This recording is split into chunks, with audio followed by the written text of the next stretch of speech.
Hello, guys. It's been a while since Barbara came from New Jersey, and today we're going to read you a story called The Remarkable Farkle McBride, narrated by John Lithgow.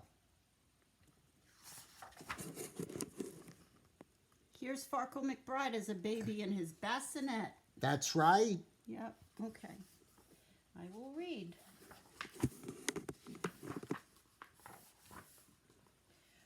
Oh, pity the prodigy, Farkle McBride. No matter what instrument poor Farkle tried, whether strumming or blowing, or drumming or bowing, his musical passions were unsatisfied. When Farkle McBride was a 3-year-old tyke, all freckly, bony, and thin, he astonished his friends and his family alike by playing superb violin. He went riddly-ee, diddly-ee, diddly-dee with all of the strings at his side. Riddly-ee, diddly-ee, diddly-dee, the remarkable Farkle McBride. He's such a little guy playing the violin. Look at that. But when he was 4, Farkle played it no more, in spite of his parents' beseeching. He shattered the records he used to adore. He smashed up his resin, ripped up every score. He threw fiddle and bow to the living room floor as he shouted, "Enough of your screeching!" When Farkle was 5, his melodical gift once again bore rhapsodical fruit. The woodwinds inspired his spirits to lift, and he rapidly mastered the flute. He went roodly-ee, toodly-ee, toodly-too with all of the winds at his side. Roodly-ee, toodly-ee, toodly-too, the remarkable Farkle McBride. But at 6, Farkle flung his flute into the lake, notwithstanding its lyrical trill. He stamped on the dock till you'd think it would break. "That's it," he exclaimed. "I've had all I can take.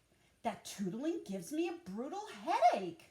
It's so wimpy and whiny and shrill."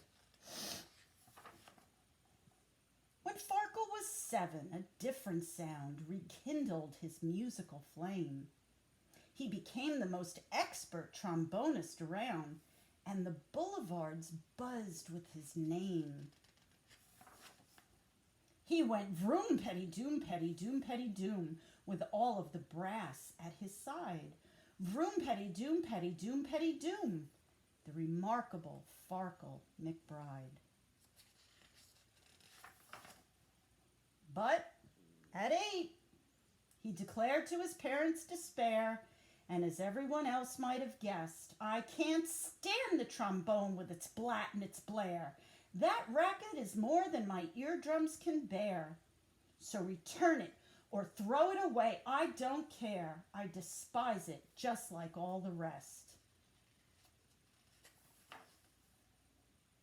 When Farkle was 9, both his father and mum were bursting with pride and affection. For Farkle learned xylophone, cymbals, and drum, the entire percussionist section. He went boom, bash, clang-a-ma-cha, all the clamor that he could provide. Tinkly-ee, bing, bong, bumpity, crash, the remarkable Farkle McBride. But soon he fell prey to his usual gloom, despite all the praise and the flattery. First a sigh, then a sulk, then a frown, then a fume, then an ear-splitting tantrum that emptied the room. "I can't take it," he bellowed, "the crash and the boom and the clang and the bang of the battery." Poor Farkle at 10, howsoever renowned, reached the end of his musical tether, but then he discovered his favorite sound: musicians all playing together. Wow. See the light bulb over his head? Yeah.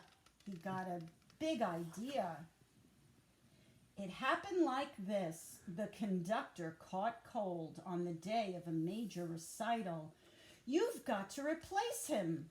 Young Farkle was told, your cooperation is vital. See, he got the bad case of the Arctic sniffles. That's right. Just like Oswald the Blue Octopus. That's right. So he took the baton and he gave the downbeat, and kaboom, the foundations were shaken by glorious music, bombastic and sweet, that filled up the hall and spilled into the street. Music that brought the whole crowd to its feet from the instruments he had forsaken. They went riddly-ee, roodly-ee, vroom-petty bang. Bravo! All the spectators cried. Diddly-ee, doodly-ee, doom-petty clang, the remarkable Farkle McBride. Since that sparkling night, Maestro Farkle McBride conducts all the instruments he ever tried.